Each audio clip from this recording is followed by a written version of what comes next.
Hello, welcome everyone. We are going to get started with reaching and assisting LGBTQ communities. I have a couple housekeeping things to take care of. My name is Kim Hines with Access Health Connecticut. Once you join us, you will be muted, and just so the presenter and myself can be heard clearly. We're going to save all the questions till the end, and once we get there, you can type your question into the chat box, and either myself or Katie Keith will answer it for you. If you're finding it difficult to hear through your computer, you can switch over to the phone, and that might help you. So let's get started.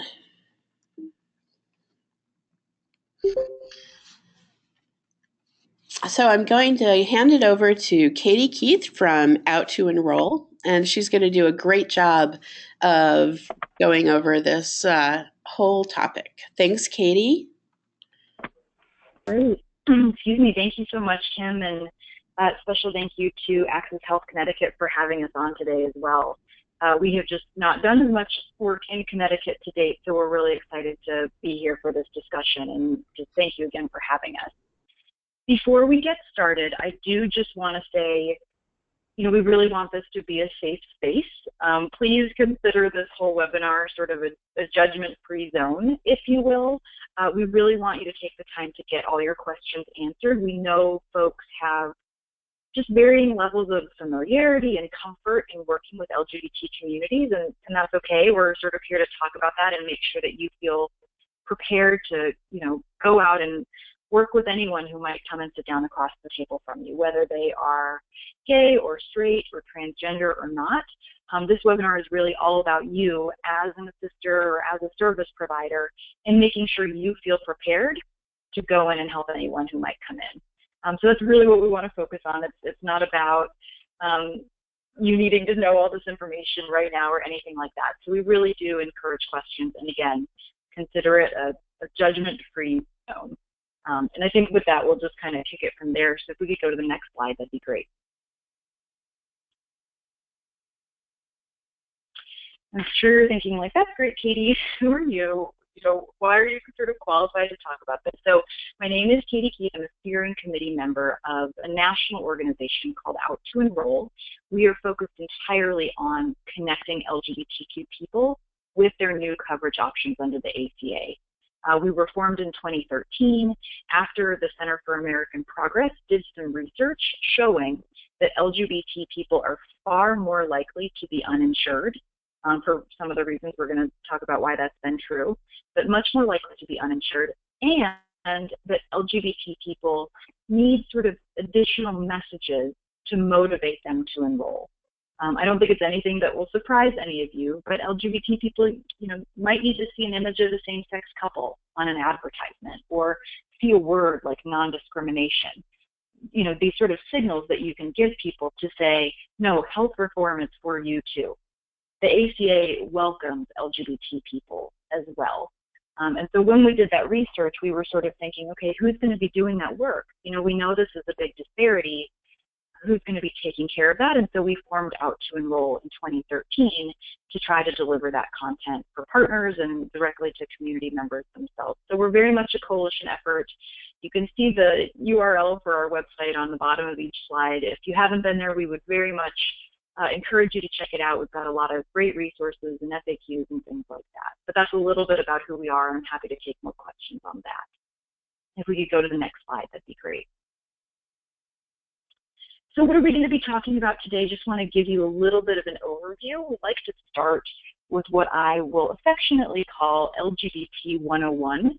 I mentioned this earlier. Again, many people have, some people may have worked with LGBT people before, but not everyone will have. And so we want to just go over some key terms and concepts just to make sure everyone's comfortable and that, when I say a word, you understand what I'm saying and vice versa.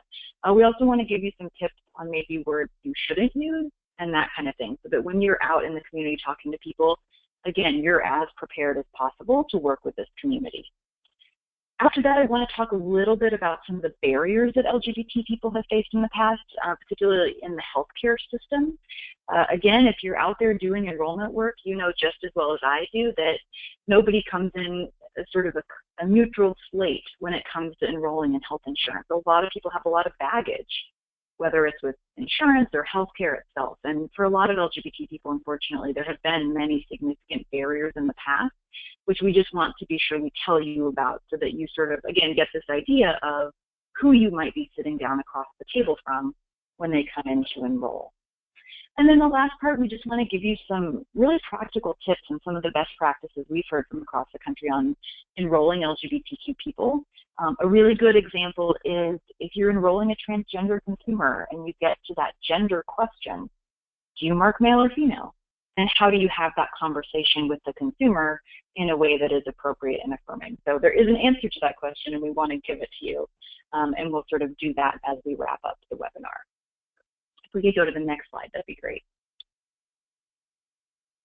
So we'll just kind of launch into, again, LGBT 101. So what does the acronym LGBTQ stand for?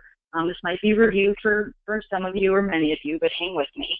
The acronym itself stands for lesbian, gay, bisexual, transgender, and queer or questioning. A lot of times you can see a much longer acronym, LGBTQIIA. You know, and I'll probably be saying today a lot LGBT. Know that when I'm saying that, I really mean everybody. I really mean that broad spectrum of identities that are included in the community, which I think is one of the most sort of beautiful things about it, right? But just for ease and the sake of conversation, I'll probably just be saying LGBT. You know, lesbian, that word is used to refer to women who are, you know, romantically or sexually attracted to other women. Gay is typically used to describe men who are romantically or sexually attracted to other men, but you also sort of hear gay as an umbrella term, right? Oh, the gay community or things like that. A lot of times people use that a little bit more broadly. Someone who is bisexual is someone of either gender who is romantically or sexually attracted to people of both genders. And then someone who's transgender, which we'll talk about in a little bit more detail, is someone who's what we call gender identity is different from the sex they were assigned at birth. And we're going to go into a fair amount of detail on that. Queer is often a word we get a lot of questions about. For many people, I think queer has been quite a negative word, right? It's in the past, it's been used as a slur, and you would never want to sort of use that word. But I do want to let you all know, again, for the sake of kind of updating our language, for many, many people in the LGBT community, queer is actually becoming a positive word. It's very much a reclaimed word that really says, you know, I don't have to tell you if I identify as L or G or B or T, I'm just queer, which means I'm just different. And the way that might play out, and I'm sure you're going like, I can't believe we're talking about this. The way that might play out in an enrollment context, for example, is if you were doing outreach at, let's say, a community college campus. You might see the Queer Student Alliance on the bulletin board or something like that. So you can see, especially for younger people, queer is very much a positive, reclaimed word. And I think that's a good flag. You know, as we're sort of going through this terminology, we don't ever recommend that you be using these words in your enrollment, or, you know, in an enrollment context. You should probably never be saying to someone, are you a lesbian or are you queer? Like, that is not why we're talking about this, and we don't think that should necessarily be coming out of your mouth. But if you're going to be out there sort of doing this work, we just want you to feel comfortable with the content and the information. And again, just making sure we're on the same page, that when I use the word, you know what I mean. So a lot of what we're talking about here has to do with two key concepts. And the first one is sexual orientation. And I'll just start by saying every person has a sexual orientation. Whether you are gay or straight or not, every single person has one. It's not just about sort of who you sleep with and your sexuality and who you're attracted to. It's also who you build a family with and who you love. This is that category that's all about you in relation to other people. And so all these words on the screen, heterosexual or straight, gay or lesbian, bisexual, all of those describe how they describe relationships that you have with other people. right? So it sort of describes what your family might look like. And again, everyone has a sexual orientation. At the same time, everyone has something that's called a gender identity. Same thing, everyone has one. And what that means is every person has this deeply felt internal sense of who they are and what their gender is. For the vast majority of people, you wake up, maybe you were assigned female at birth, and I wake up every day and I look in the mirror and I feel female. And that might mean that I dress a certain way or fix my hair a certain way, but it might not. But I, every day I wake up and I look at the mirror and I know who I am, and I'm Katie, and I identify as female. That's the vast majority of people.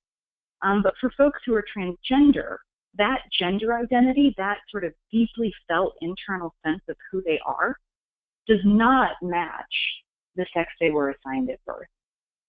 And we're going to talk about what that means. As you can imagine, there's a lot of implications for healthcare and health insurance and all the, the sort of medical services that someone might need or want. But again, everyone has that gender identity. So it's the same sort of certainty when you look in the mirror and kind of know who you are as a person. And from there, we'll go to the next slide.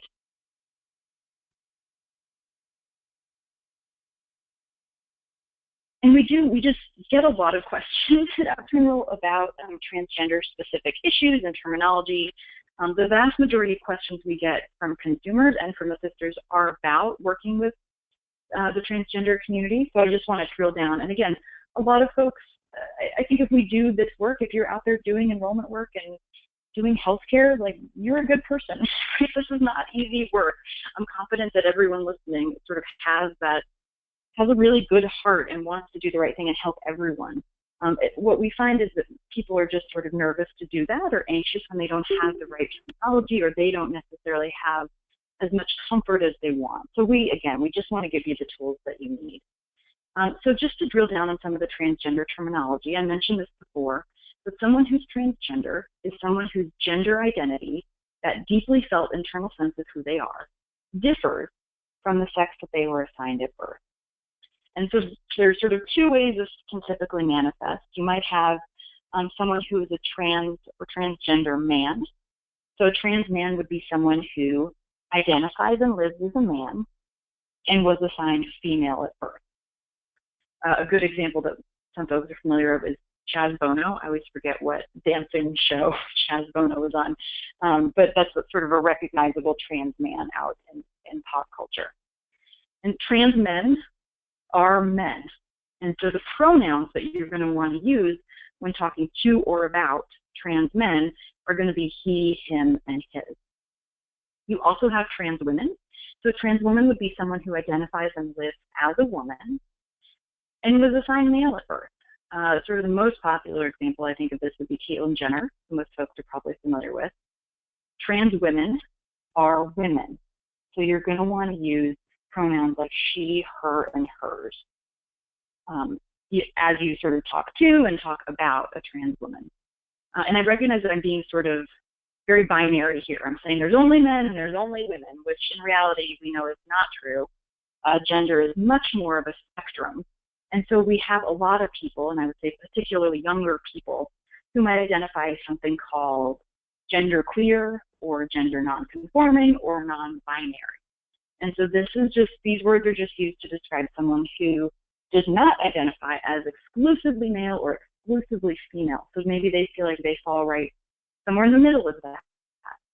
And so sometimes, it's always best to ask, but sometimes someone who is gender queer or gender nonconforming would use the pronouns they or theirs.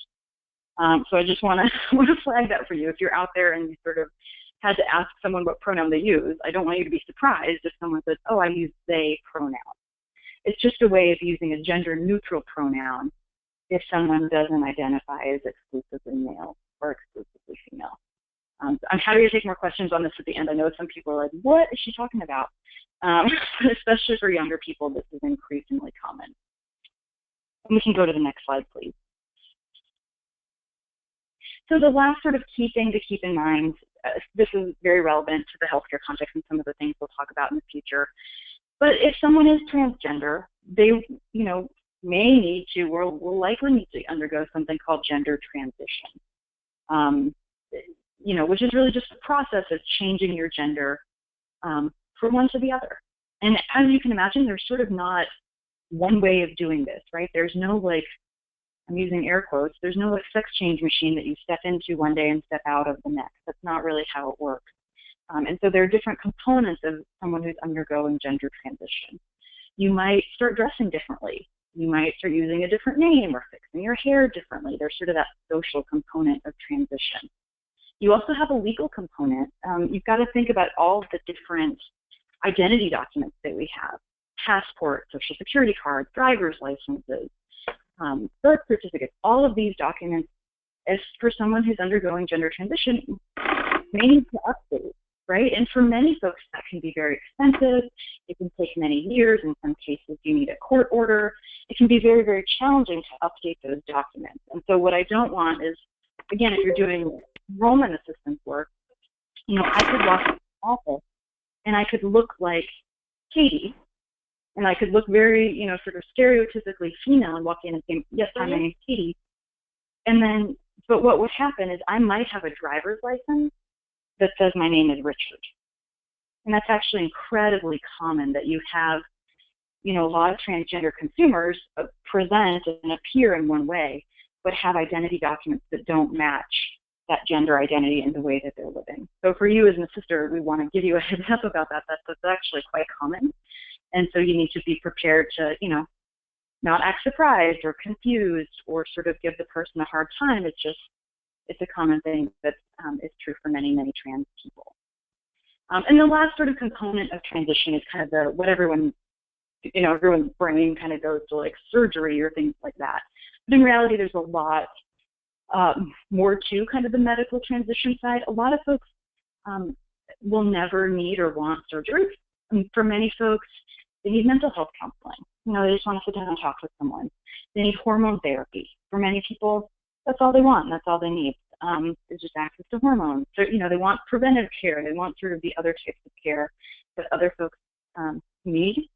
But, some folks will need surgery, but it's kind of a minority of transgender people are sort of need or want to have surgery. So I would just keep that in mind too as we're talking about these issues. If we could go to the next slide, please, that'd be great.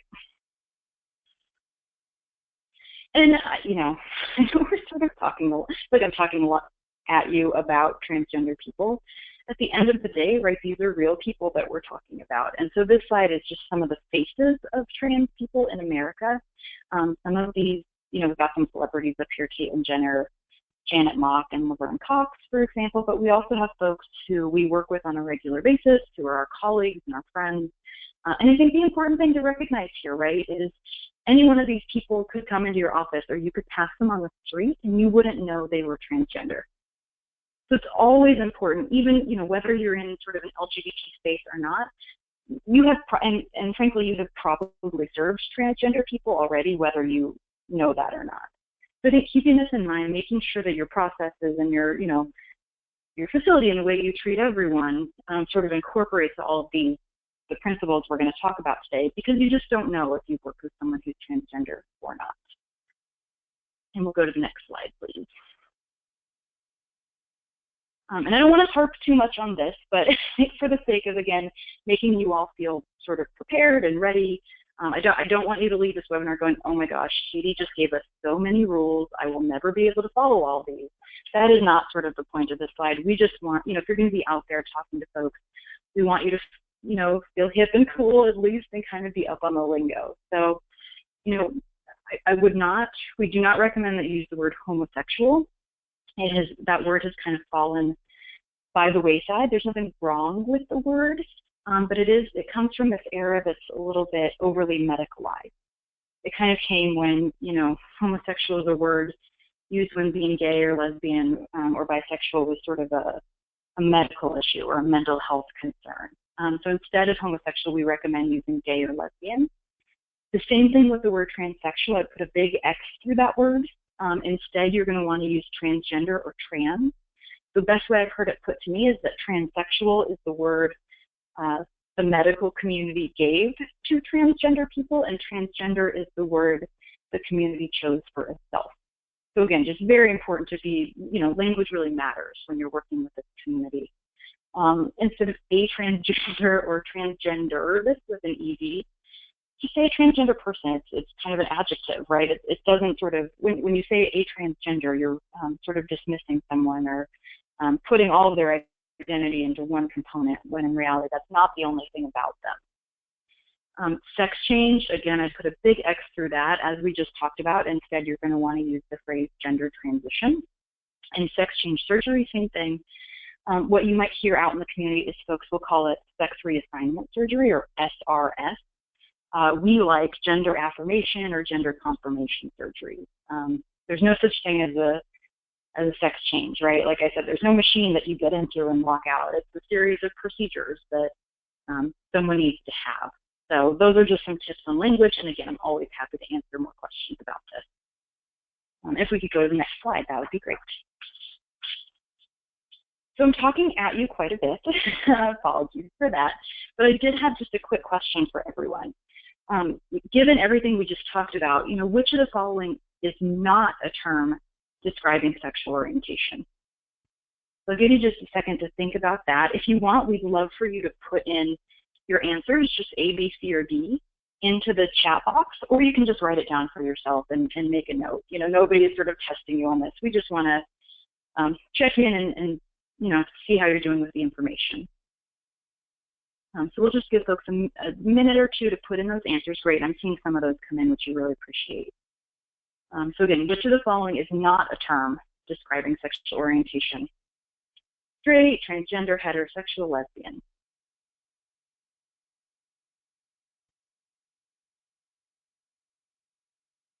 I'll just give folks another 30 seconds or so. Thank you for your participation so far. It's great.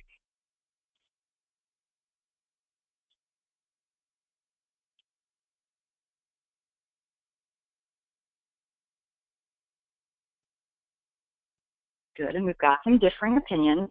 I think for everyone else, if you maybe are not as interested in putting that in, and even some people changing their answers, that's great. So for those of you who put B, that is the correct answer, so congratulations on that.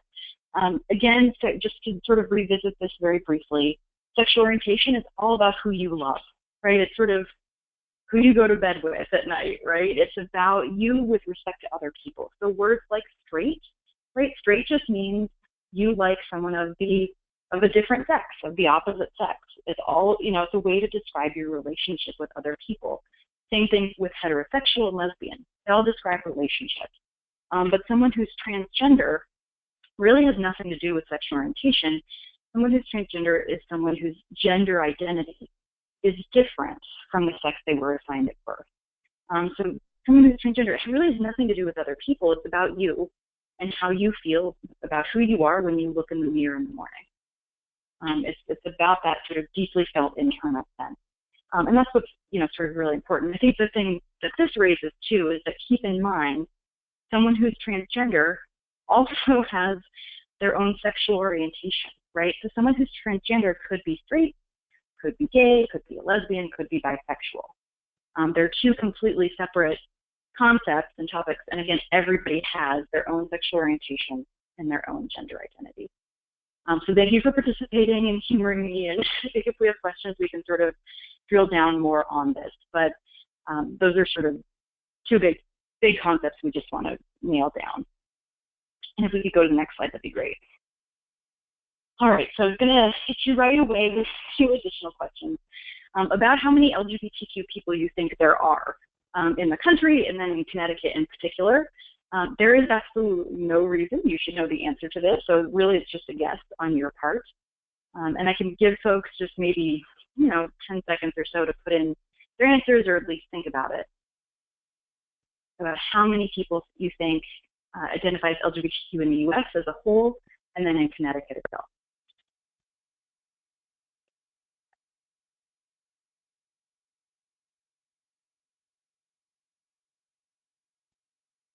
I think people might be shyer this time around, which is okay. Oh, there we go. Some answers coming in. Great. And so the answer here, again, there's no reason you should know this. It's just a guess.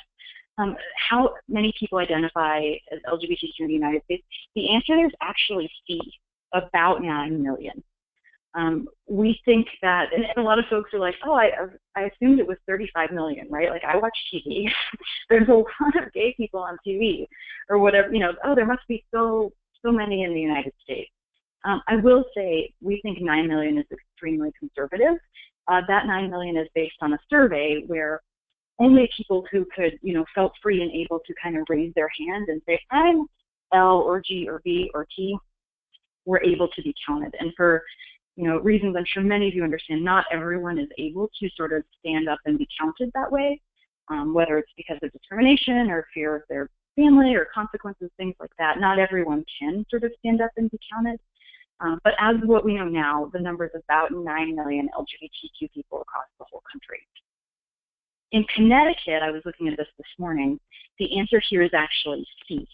So there's about 100,000 LGBTQ people in Connecticut that we know of right now. And one stat that I looked up that was sort of interesting had about 17% of same-sex couples in Connecticut, so gay couples or lesbian couples, are actually raising children. So almost 20% of that population has kids, has current kids, in their household right now. So again, kind of challenging stereotypes and just keeping that in mind, that, LGBT families might look different or might not, but there's a lot of folks raising children. And we'll go to the next slide, please. And one thing I do want to flag, I've sort of hinted at this, but LGBTQ people really do come from every community. LGBTQ people are people of color, are parents, are young people. It really is an extremely diverse community. And I only say that because even if you're not going out and saying, today I'm going to go enroll LGBTQ people, the chances are that you are already working with this community just because you are doing work in underserved populations already. There's a lot of sort of intersectionality for LGBTQ people and communities of color and communities living in poverty, et cetera. So I can guarantee that many of you are working with LGBT people already, whether you know it or not. We'll go to the next slide, please. And this is a somewhat depressing slide. This is from a study that was done in June of 2013. I think in our heads we like to think, oh, I can't believe we're still even talking about this. Aren't we in sort of a post-LGBT world where, there's gay people on TV, there's a lot of things sort of out there. And I think, yes, there have been sort of big gains in visibility in the past 20 years or so. But the study from 2013 sort of challenges that. And you can see you have about 60%, even as recently as 3 years ago, saying, no, I constantly hear jokes and slurs. 40% have been rejected by their family or friends. And it sort of goes down the line that, this slide in particular, these are all the reasons why someone might hesitate before they come into your office if they don't know how they're going to be treated, right? There's sort of this long history here. And it's kind of important, I think, for us to keep in mind that, we can get frustrated. We're just here to help. We're trying to be available. But for many people, they sort of distrust new things or, new organizations or things like that. And I think that's probably well-founded, and we just want to make sure you're aware of it. So it can take a little bit more work to do some effective outreach to LGBTQ communities. If we could go to the next slide, that'd be great. And unfortunately, this discrimination also extends to the healthcare context. This is a study called When Healthcare Isn't Caring, which I think about sums it up. And you can see the numbers here broken down for LGBT people, so lesbian, gay, and bisexual people, for transgender people, and for people living with HIV. And, I won't read all of these to you, but you can clearly see, a quarter of trans people have just been turned away from a clinic or had a doctor tell them, we don't treat your kind here. That's a common thing that we hear from consumers all the time. You even have healthcare professionals sort of being physically rough or abusive with people, being forcibly removed from the doctor's office, that kind of thing. And so, I mentioned at the beginning, everyone has some baggage that they bring with them when you're thinking about enrolling in health insurance. And unfortunately, this is sort of the legacy of healthcare discrimination for a lot of LGBTQ people who just have not been treated fairly by, whether it's a doctor or an insurance company or something like that. But a lot of people know this, and so this is a significant barrier to overcome for a lot of people, even before you can have that enrollment conversation. So again, we just give you this information to kind of inform who you might be sitting down across the table from when you're working with someone who's LGBTQ. And we'll go to the next slide, please. I mentioned this before, this is a significant disparity of the, low and middle income LGBTQ adults in particular are far more likely to be uninsured than people who aren't LGBT. We did this study in 2013, and it showed that 1 in 3 low and middle income LGBTQ people were uninsured. 1 in 3 is really, really high. Even though we're talking about a smaller population, that's a significant health disparity. When we repeated that study in 2014 after the first open enrollment period, we actually found the number had dropped quite a bit. It went from 1 in 3 to 1 in 4 uninsured LGBT people. But that's still really high compared to the rest of the population. And on the screen, you can sort of see how this disparity breaks down between lesbian, gay, bisexual, and transgender people between 2013 and 2014. So in some ways, we're doing well. The trend is towards fewer people, or more people having health insurance, I should say. It went down for every single population group. What I would call your attention to is for the trans community, where you have 59% of low and middle income trans people were uninsured in 2013. Incredibly high. Of course, it dropped to about 35% in 2014. It almost was cut in half, but 35% is still really, really high. So just something to keep in mind, that we think there's really a lot of work to be done for that community going forward as well. And if we could go to the next slide, that would be great. So that's some of the history and some of the background, but I do at least want to give you some of the key benefits of the Affordable Care Act are for LGBTQ people. A lot of the benefits on the screen are the same for everybody, right? They're not sort of, quality coverage is not specific to LGBT people. The same thing with financial help or in-person assistance. What I really want to focus on is talking about the non-discrimination protections that exist. And this has been such a focus and something that's so important for folks. But if you're going out talking to people, these are sort of the 5 things that I would highlight as a reason to enroll or as a reason to explore the coverage option. We can go to the next slide. So the first, this is sort of a new rule, and very, very important. The Affordable Care Act prohibits discrimination based on gender identity and sex stereotyping. It's one of the reasons I was really trying to drill down, right, on what sexual orientation means and what gender identity means. Those things are so important because that's what the ACA prohibits discrimination based on. That's the reason that people will be protected from discrimination. And the way that this rule applies is it protects lesbian, gay, and bisexual people, it protects trans people, it protects gender nonconforming people, the whole list. So it doesn't sort of matter what your gender identity is, it doesn't matter what your sexual orientation is or who you're married to, you're protected from discrimination by both health insurance companies and when you actually go to receive health care. And we're going to talk a little bit more in detail about that in a second. You can go to the next slide, please. And for those of you who have done enrollment work, we did just want to highlight this, that this statement of non-discrimination, which is really, really powerful for LGBT people, most have no idea. There's no awareness that these new protections are in place.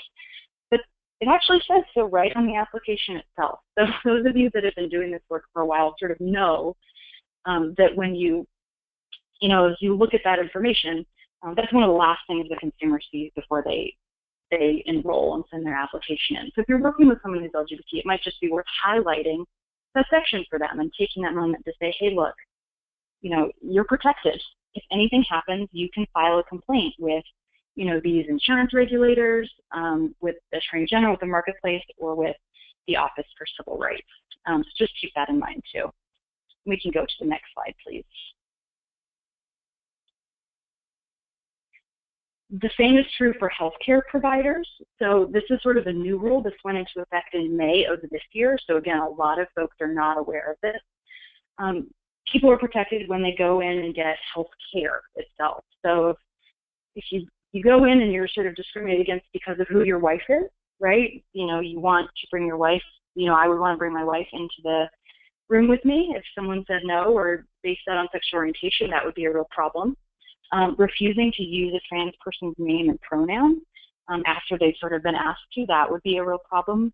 Or assigning someone to a room. If I'm a trans man, I should be in a room with other men, not with women, regardless of sort of what it says on my insurance card. So this is very new. I know that many of you are sort of not operating in that space, but we did at least want to make you aware of it so you can sort of let people that you work with know about these protections. And we can go to the next slide, please.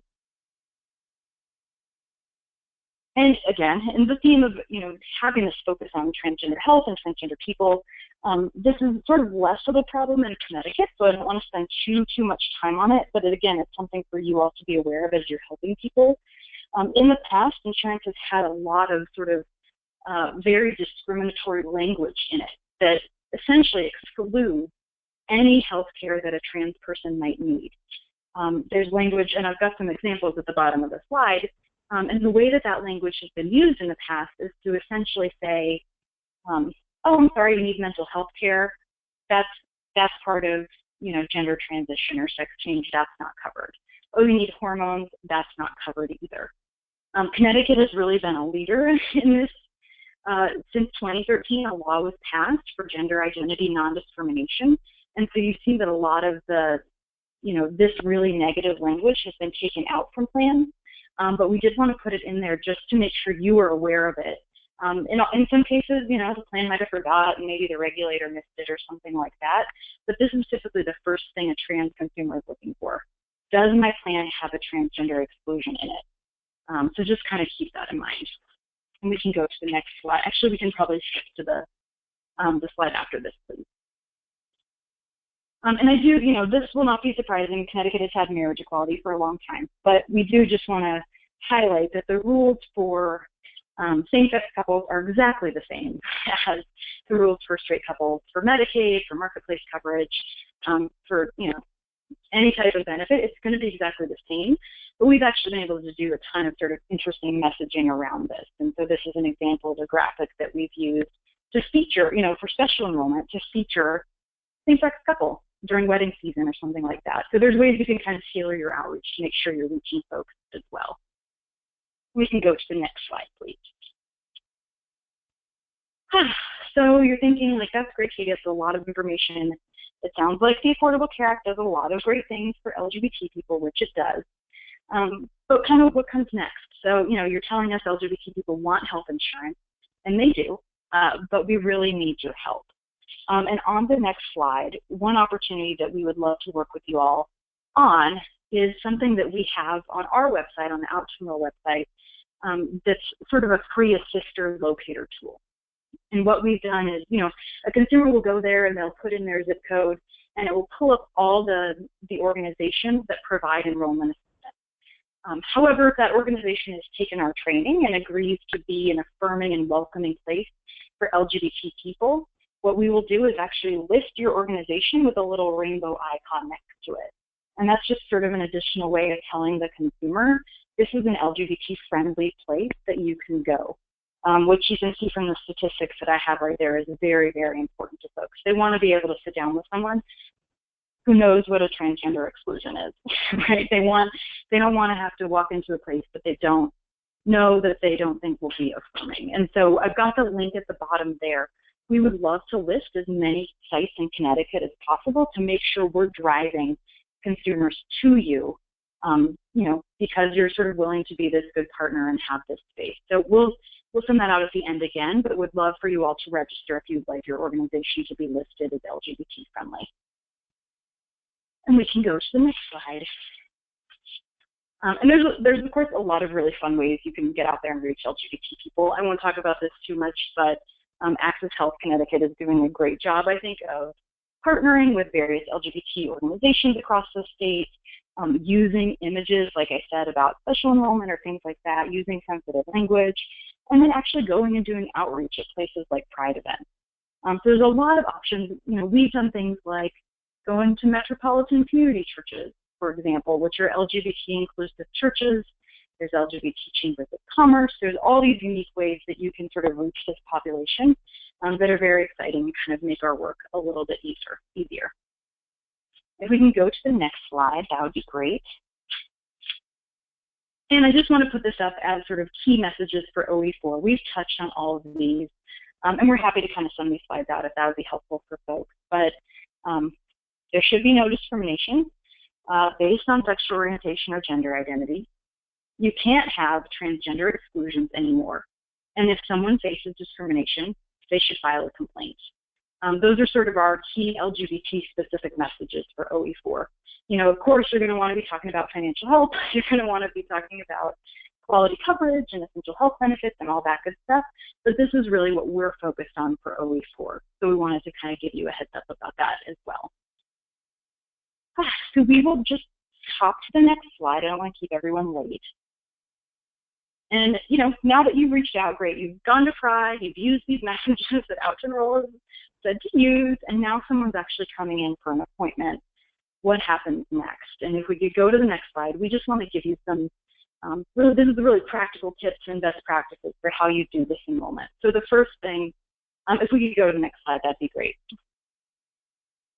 So the first thing is really, you know, as soon as the person walks through the door, making sure that you have a safe and welcoming environment.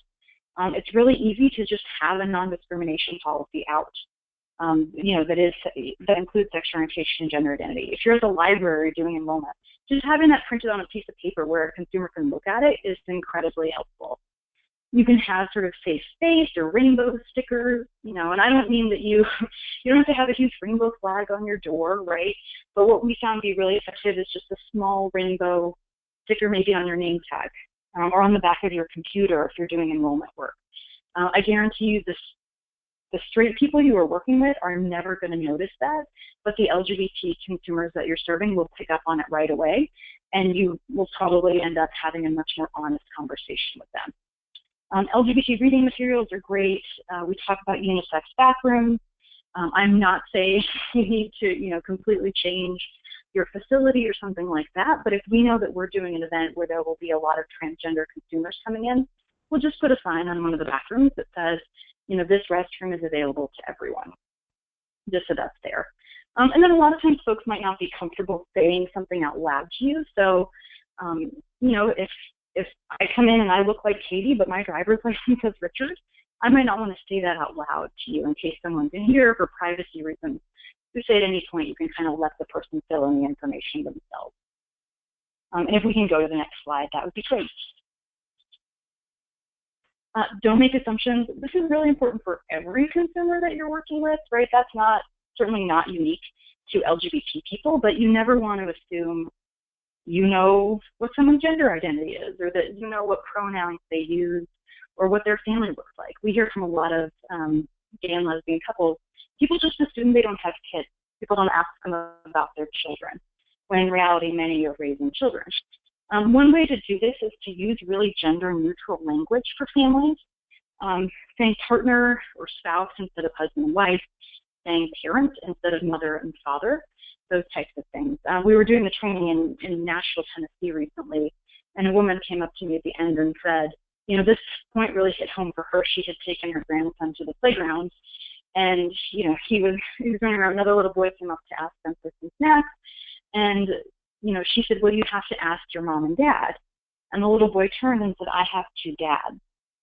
And she felt terrible. She felt like she had just made this little boy feel like his family wasn't normal. And that was not her intention. And again, we're all good people, but it was sort of that, it really hit home for her about the importance of gender-neutral language. And if we could go to the next slide. I've talked a little bit about this again. Language is just so important. When in doubt, I want to give you permission to ask. You know, if you don't know what pronoun to use for someone, or you don't know how someone identifies, I guarantee, it might feel uncomfortable to you, but I guarantee you that any transgender person is going to appreciate, as long as you do it politely, is going to appreciate that you asked how to refer to them. So the easy way to do that is, you know, how would you like me to refer to you? What pronoun do you use? How would you like to be addressed? It's going to feel strange to you, but they're going to really appreciate it. And so in that circumstance, you might just want to make a note to yourself, right? This applicant uses female pronouns, and keep it moving from there. And, if you do make a mistake, which we all do, I've definitely misgendered someone before. I said she when I should have said he. And you feel terrible, right? We're all good people doing this work. We feel awful, and I just, the sky is falling, and you want to make it a big deal, and you just feel so bad. In reality, the person that you have done that to does not want you to make a big deal about it. They want you to say, oh, I'm so sorry, my mistake, and move on. Don't do it again, of course, or try not to do it again. But if you mess up, it's okay. It's really best just not to make a big deal about it and keep it moving. If we could go to the next slide. I just have 2 more slides for you all to kind of talk about the ins and outs of the application itself. And I know I saw some questions come in about this. So great, you've given this person all these messages and everything is good. What happens when you're actually filling out the application? When it comes to the name and gender, what we recommend is that the person puts what's on file with the Social Security Administration. So I might come in to you and say, hi, I'm Katie, I need health insurance. You would sort of say, and I gave you my driver's license, it says Richard, and I don't know what to do, right? So what you would advise me in that situation would be to say, well, Katie, you want to use my name in conversation. Well, Katie, what name do you have on file with the federal government? What name does the Social Security Administration have for you? And folks will know immediately what that means, and I would give you that name, and then you would fill that in. The reason you need to do it that way with what's on file with the Fed is to get through identity verification. If you need to, you can sort of explain that to that person. Of course, in conversation, if you're sitting across the table from me as Katie, you want to be using Katie and you want to be saying she and her, regardless of what's on my ID. Very, very important to be, respectful and affirming and use the name the person asks you to use. But on the application, it needs to be what's on file with SSA. And we can go over that again if that's, confusing. I know it can be a little bit weird, but be respectful in person and then also make sure that you can help the person get the information correctly. Relationship status, it's exactly the same. It all follows the taxes. It doesn't matter if you're a gay or lesbian couple or straight couple, you're always going to be doing things based on how they file their taxes. Same thing for household configuration. So none of these rules are different.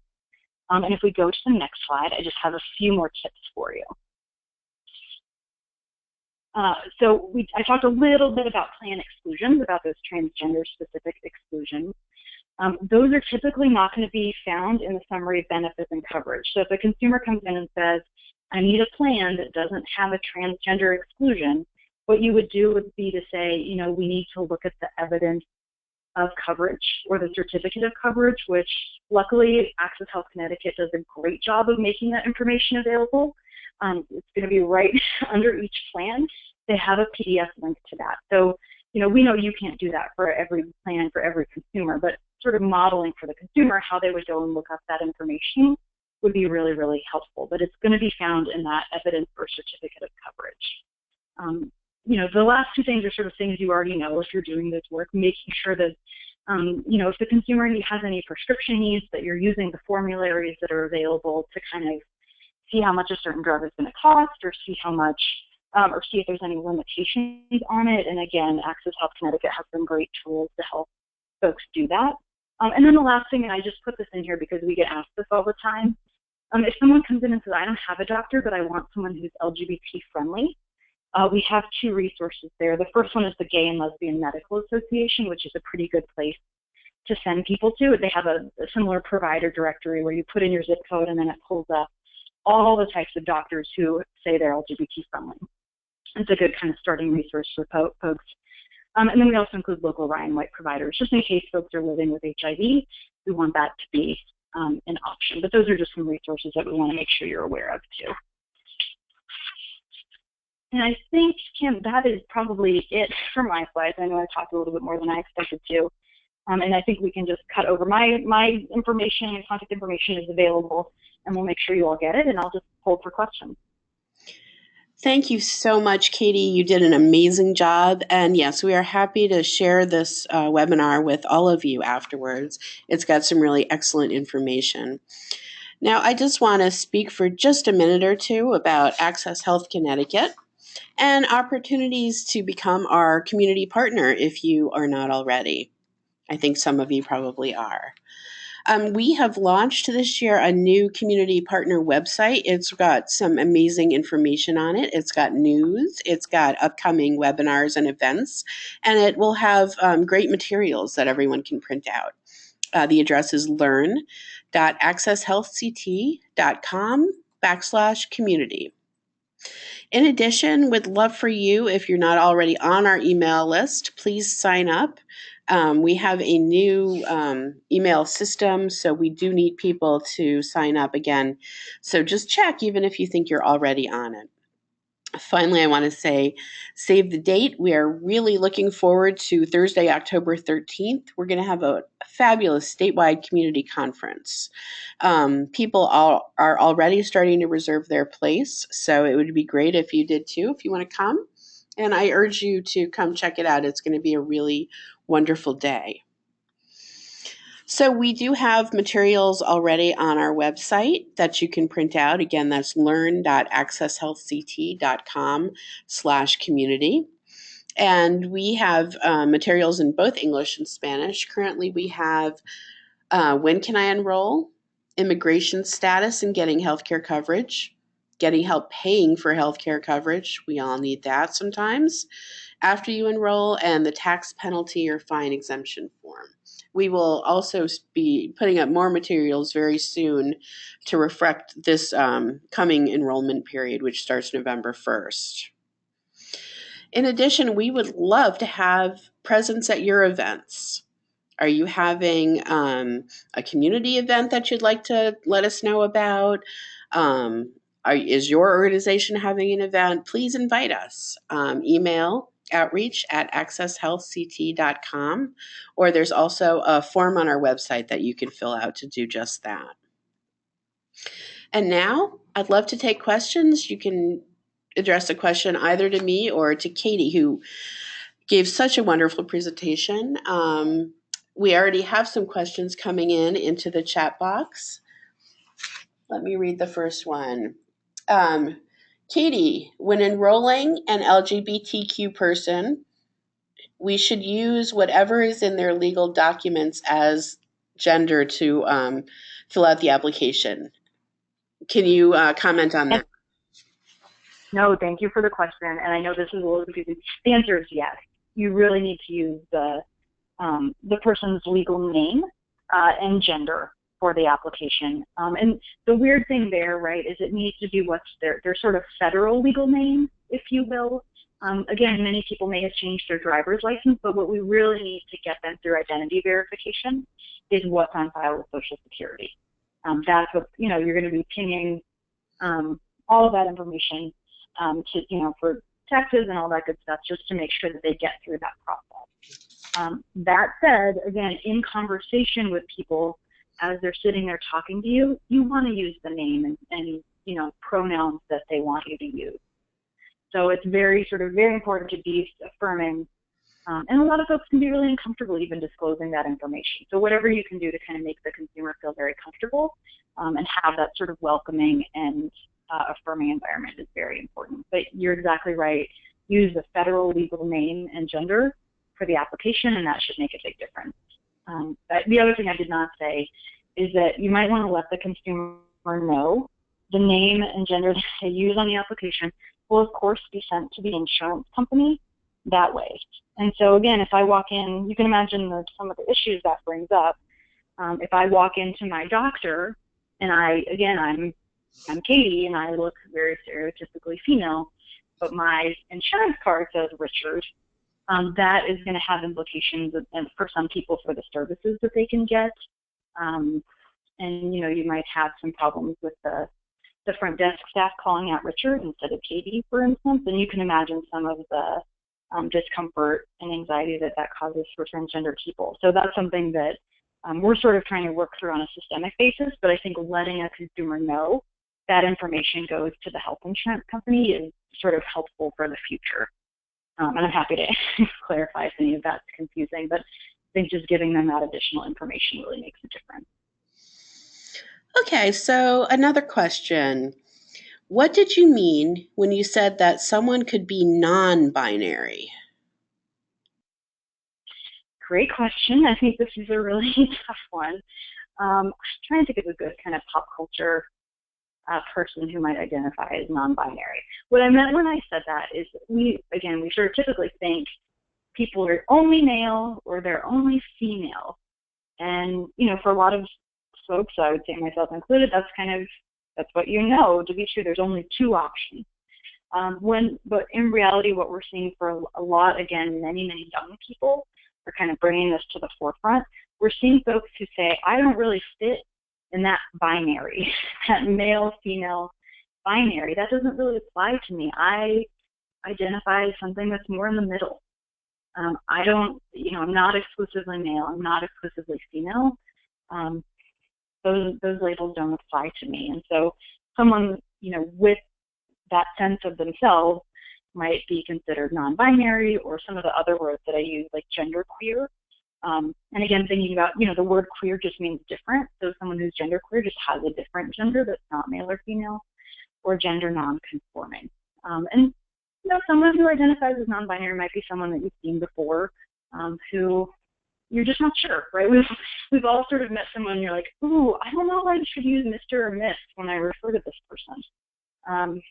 And I'm not saying everybody who looks like that identifies this way, but I think it's becoming increasingly common, especially for young people. If you ran into that situation where you were working with a non-binary or genderqueer person, you would do the same thing as if you're working with a trans consumer. So you would still enroll based on the legal name and the federal legal gender as well. So it doesn't really change what you're doing. We just want to kind of raise your consciousness of someone who might not use she or he, but uses they instead in sort of a gender neutral way. So thank you for that. It's a great question. Okay, we have time for one more question. Can you just go over quickly again where a consumer should report discrimination? Yes, great example. It's, I think we would always start by saying, well, it depends on if it's an insurance discrimination or maybe a healthcare discrimination, but you can always go to the Connecticut insurance department and, report there. I think you can always report back to Access Health Connecticut too, just to make sure if something happens with the health insurer you're discriminated against. You should also file with the state attorney general as an option, or on the federal level with an agency at the U.S. Department of Health and Human Services called the Office for Civil Rights. So there's sort of a lot of options. I think if you were working with a consumer on enrollment, you definitely want to make them aware of what they can do. And then I think you would kind of give them one option of where to go, depending on what it is. If it's insurance, it should definitely go to the insurance department, maybe as a start. And then if it's on the healthcare side, we would say send it to that Office for Civil Rights at the Department of Health and Human Services. And I should say, we have all this information that we've developed in kind of a consumer-friendly way that you could pass out or share on social media or things like that. So we know that, I know I'm giving you a lot of information today, but we want to have it broken down, and we have some of those resources available that folks could choose to use or copy. So, Katie, this was just amazing. You did a wonderful job, and I can't thank you enough. And I hope that everyone listening in also thinks that. I would really encourage you to click the link of the survey that is actually just appearing in the chat box right now. It'll only take a minute or so to fill out. And if all of our attendees would click that link and fill it out, we would so appreciate that. And again, thank you so much. Our contact information is up on the screen right now. Please reach out to either one of us if you have any more questions, if you think of anything. And again, this webinar is recorded, and we will be putting it up on the community website, and also can share the slides with anyone who wants it. And again, thank you so much. I will be ending the webinar shortly. So again, just giving you a minute to click the survey. And thanks again for joining us.